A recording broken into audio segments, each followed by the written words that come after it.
Films recording studio गौशाला चौक सीतामढ़ी।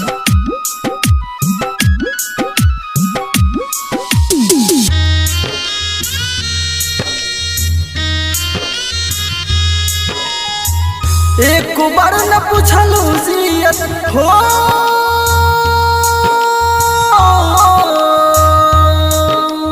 हाँ,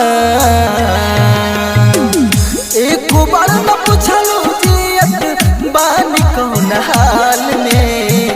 एक बार न पूछलू जियत बानी कौन हाल में। छोड़ के जब से बसी रे गईलू गोरी ससुराल में। छोड़ के जब से बसी रे गईलू गोरी ससुराल में। अपना गैर समझे लगलू तू तो एक साल में। अपना गैर समझे लगलू तू तो एक साल में। छोड़ के जब से बसी रे गईलू गोरी ससुराल में। छोड़ के जब से बस रे गईलू गोरी ससुराल में।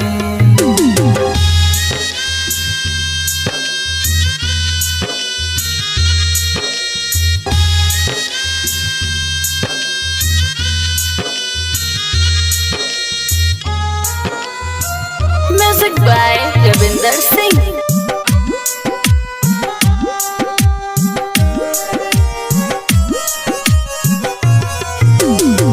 शीशा जैसा दिलवा के छन से तू तोड़लू।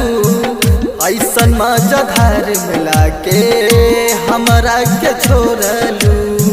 ये जान जब साथ छोड़े के रहे तो हमरा साथ प्यार के वादा काहे कैलू। जब प्यार निभावे के ना रहे तो इजहार काहे कैलू। हे बेवफा सनम अब तोहके हम कैसे बताई कि अब हम कैसे जिया तानी।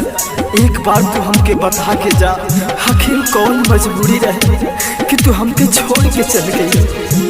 शीशा जैसा दिलवा के छन से तू तोड़लू। ऐसन मजधार मिला के हमरा के छोड़लू।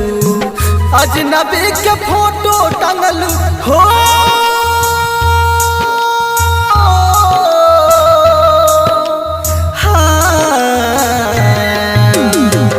अजनबी के फोटो टंगलू दिल के दीवार में। अजनबी के फोटो टंगलू दिल के दीवार में।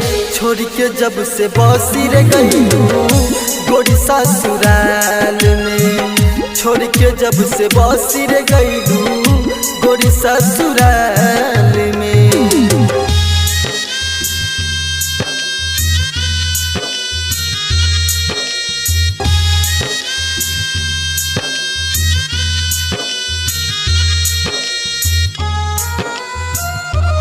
Music by Ravinder Singh.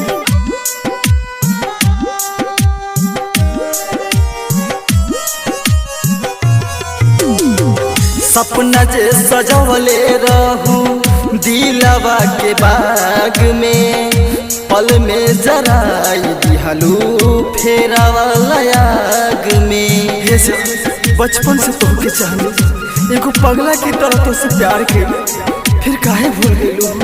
इस चंदन राजा हम तो से उतने प्यार करी ले जितना कि तू हमसे करेला।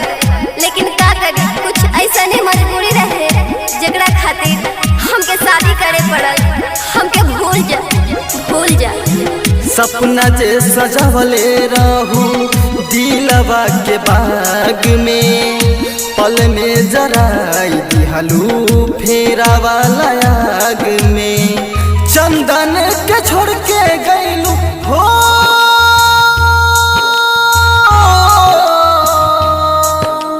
हाँ, चंदन के छोड़ के गईलू तू तो बुरा हाल में। चंदन के छोड़ के गईलू तू तो बुरा हाल में। जब से छोड़ के बसी रे गईलू गोरी ससुराल में। जब से छोड़ के बसी रे गईलू गोरी ससुराल।